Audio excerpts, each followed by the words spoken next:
Number 10. Chickpeas. Another pick that's nutritious and fiber-loaded, so much so. Just 1 cup of cooked chickpeas gives you 12 grams of dietary fiber. That's quite generous.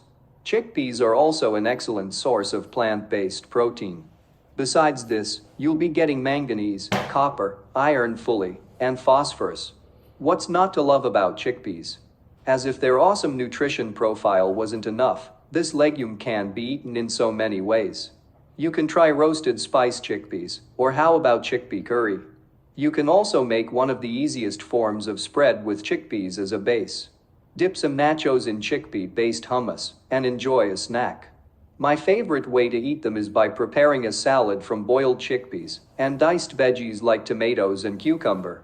Add finely chopped onions as well. Sprinkle black salt and pepper. Do not forget to squeeze half a lemon for that extra thing.